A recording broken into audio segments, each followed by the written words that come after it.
Well, here we are in the shop again and continuing on this Lemans. So I'm going to start my morning off just touching up these last little pieces and getting this roof done so I can cross that off the list. And then we're going to get back to finishing up that quarter panel. So again, I kind of like to ease my way into the day with some simple no-brain stuff just to get my body going. So, but yeah, we're going to hammer out this roof real quick and get onto that quarter panel. So here's a little tip, or I don't know, it's a little secret an old timer taught me when I was learning this stuff. So everybody's got basically a board like this that they like to sand with, and it's pretty rigid and everything, and I mean it does a good job, but when you get into corners like this, I mean it's curving this way, curving that way, going all over, and that thing sits like that. So you're, creating flat spots everywhere you sand, and you're gonna generally go in a diagonal direction, but what you're doing is like, your contact patch is going to be somewhere right in here, maybe an inch or two wide as you're sanding. So this is basically your paint stir stick that I'll wrap in paper, and with this, it's rigid enough, it'll cut out the high spots, it doesn't flex. Like these Durablocks, I rough out with them, but I don't count on these to make them flat, because even when you look at them right out of the box brand new, they're generally curved and bent. And they flex, but they'll ride over the top of things and not generally cut it out. They'll do good, but like I say, I'll use these to get it close. But in the end, I generally block almost every bit of my mud with these paint sticks. And any of you guys that do a lot of body work, if you've never heard this, try this once. Just do your mud, and when you got it finished out with your favorite block, do a little guide coat on it and hit it with one of these. And I mean, with these, you put your fingers on, you can distribute even pressure. This will form over these compound curves, and it's rigid enough to cut out the high spots. So just take it and run it, light pressure. Again, let your paper do the cutting, but just try it. And let me know in the comments if it worked for you or if you think I'm an idiot. But an old guy taught me this, and I know when it came to, once we primed and started blocking again, it made a huge difference, and it cut our priming and blocking by a considerable amount. So try it, let me know how it goes, if you like it. If not, don't do it, but this is just a little tip. It's cheap, it's quick, and it makes a very good job. So yeah, just a little food for thought. We're pretty much ready to install this panel here. So I went ahead, I pre-drilled some spot welds that are gonna go and spot weld in up here. And then there's a lip down here that this bottom edge is gonna go in and spot weld to it. So those are pre-drilled. I pretty well prepped everything.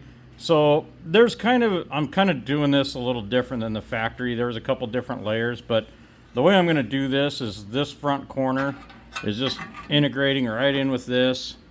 And once it's all put together, it'll all flow down in. I'm gonna have to grind this radius along here a little bit just to get my front lip to go in there. But I think at this point I can stick this in. I'm gonna tack it, and then I'm gonna fit my whole quarter panel on, make sure it's all at the right level, everything seems pretty happy, and then we can go ahead and burn it in, and then we'll create this lip across here, and then I think it's ready for the quarter panel to start getting fit. So let's go ahead and tack it in and see how things fit.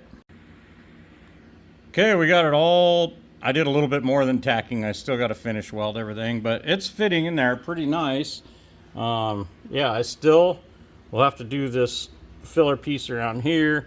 I'm gonna have to get all this ground in and everything. And but now we're gonna fit this quarter panel up and see how it fits before I do too much more. Alrighty, so this is all kind of welded in there pretty good. It's fit pretty good. We can still kind of maneuver this around and everything. And like I said, there is this lip still has to get welded in here. I'll have to drill some spot welds and everything in there. And I got another lip that'll continue and meet into this, and that'll complete where that's going. But before I do that, I want to make sure after doing all this that this quarter panel will fit. So I'm going to set it right up to our line up there. Squeeze her in, and we're nice and snug. This is looking pretty close to factory. You'll get all this, once this is all cut out, it'll seat in there and everything. And but yeah, I'm real happy with that. So at this point, I can go ahead, I'll get this radius nice and ground in, We'll get these welded in here. I'll get this finished welded. And I think we can finally move on to the elephant in the room, this quarter panel. So what happened to be just a quick little patch replacement turned into all this. But this is solid, this is good now, and it should be good for years to come. So we'll put some rust neutralizer. I'm gonna get all this stuff cleaned up. I'm gonna neutralize it. I'm gonna spray everything in here with weld through primer before I do any of this, so at least it's kind of a double seal. And when I'm all done, I'm going to get in and I'll bedline in the fenders, the trunk, everything, anywhere I can get bed liner, I'm going to try and seal this up. And we'll seam seal everything. So hopefully this is all done. And again, once you do a car like this, it's probably going to sit in your garage. It's going to be better kept than it has in the last 40, 50 years. So I'm not at all worried about these repairs coming back to haunt us anytime soon. So anyway, yeah, we'll get this welded up, get those parts in, and we'll move on to this.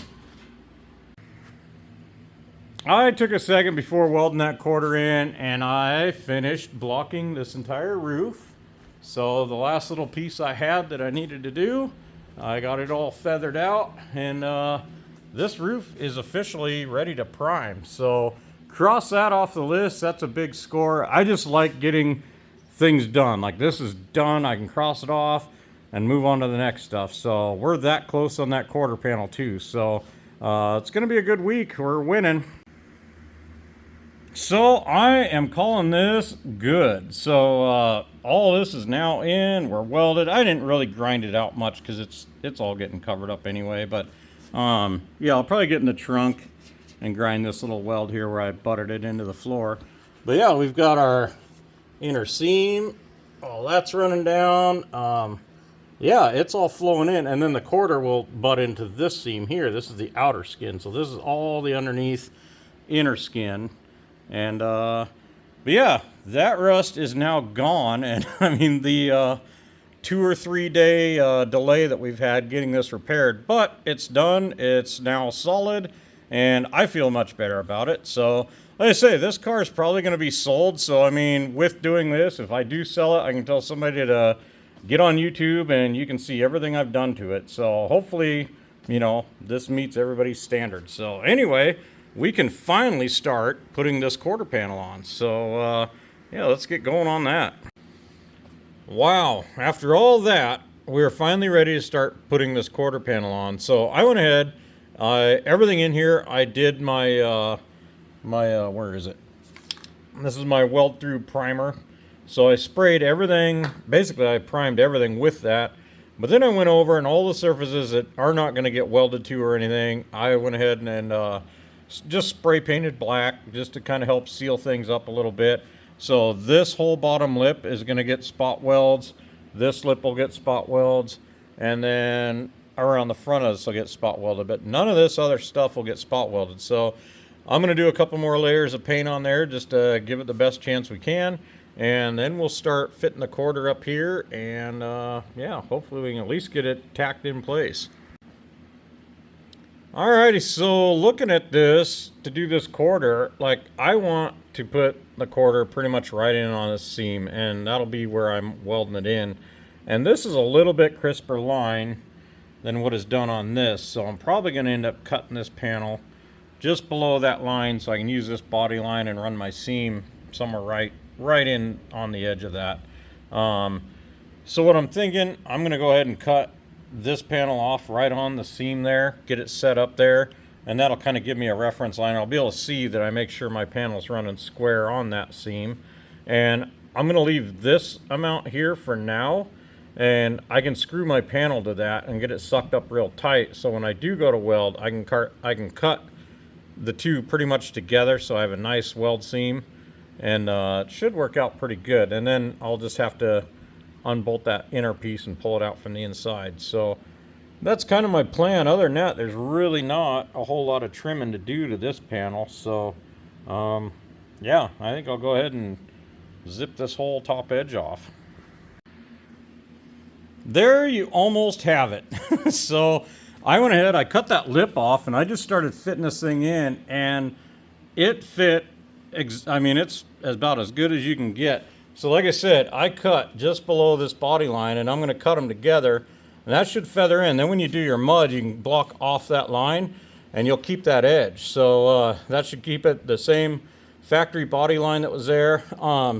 I threw some screws in. Like I say, I left that piece down here about, about an inch or two long so I could screw into it. And every time I take this panel off, I can take these screws out and it'll put it back right where it was. These are clamped in, and I mean, looking at how this fit, when you look back here on the inside here, I'm gonna prep all this junk, but it's nice and tight in where all the body was. This lip is right along all this edge right here, and I mean it'll clamp in nice and good. I can squeeze that in just a little bit more, but overall the fit on this thing is way better than I thought it was going to be for the first trial run.